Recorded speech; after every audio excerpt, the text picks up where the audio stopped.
G'day folks, this is Raymond Foster, hope you're doing great.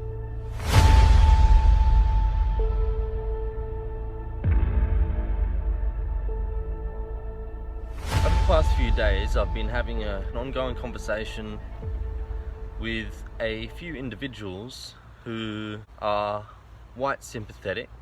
Their intentions are that they care about the well-being of Western kind, yet they're still coming from within the anti-white narrative, so they're still holding on to anti-white meme pathogens, alright, or these pretexts from within the anti-white narrative.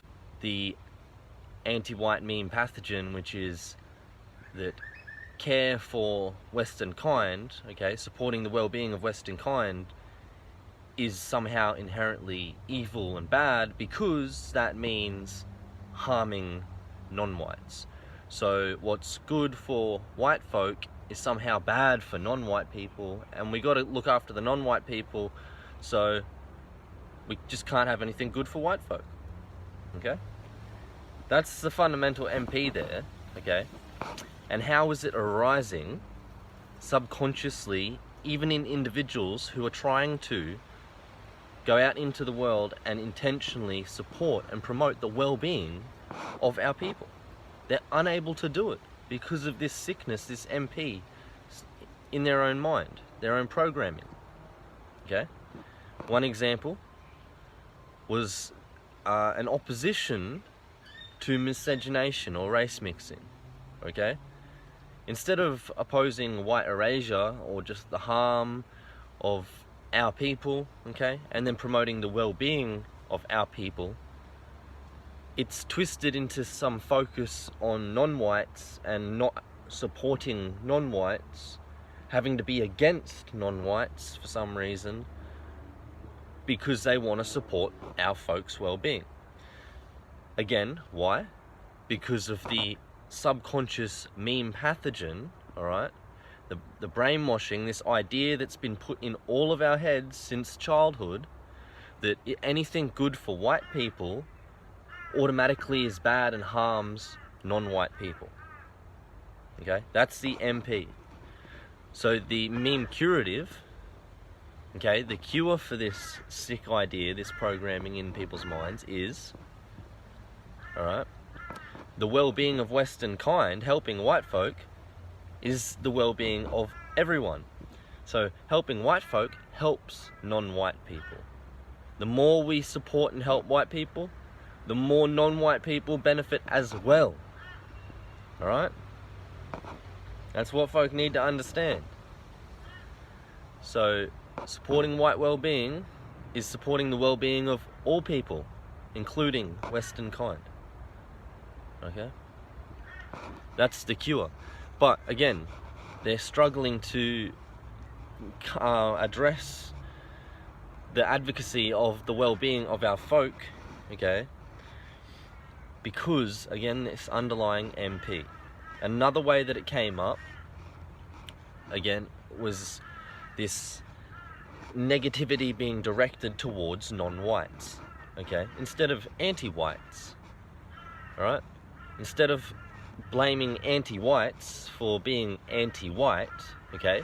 So, everybody and anybody who does anything hateful or bigoted or racially discriminating towards white folk or members of Western kind, instead of actually pointing out racial bigots and people who are persecuting, okay, dehumanizing our people, abusing our children, etc., they have a focus on non-white people, other races of people.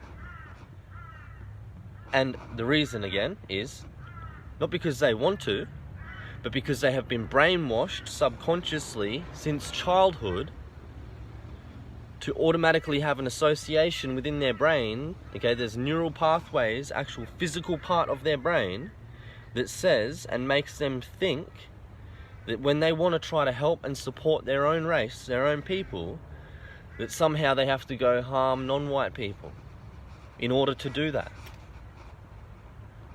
Or they have to just oppose the well-being of non-white people in order to have their people's our own people's well-being, when this is nonsensical, obviously. Okay, so again, the cure to this meme pathogen, which keeps them rooted in the anti-white narrative, which then is a pretext and justification which perpetuates racial discrimination against innocent members of Western kind and white erasure as a whole. Okay. The key to fixing this is by fixing ourselves, the way we think, okay, healing our own thoughts, our own brains, and this will take time and practice. You can't just magically change the physical makeup of your brain. It'll take a bit of effort and time to retrain your brain and actually change the neural pathways in your brain to change your perception of reality and the way that you express yourself in the world around you. So it's not a flick of a switch. You have to actually change subconscious patterns and habits. And the reason why again, for the past few days I've been having conversations with hundreds of people about this. Hundreds of individuals, hundreds of examples proving everything I'm talking about right now.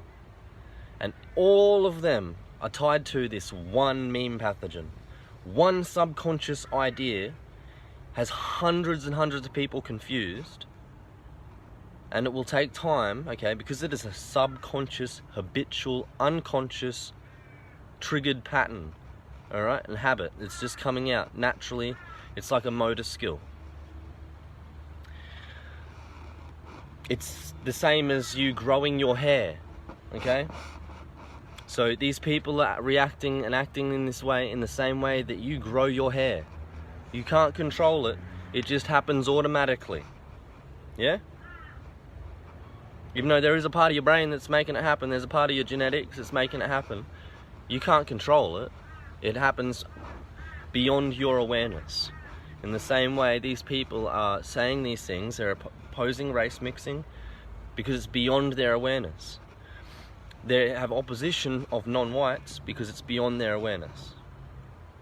Okay? Because it's subconscious.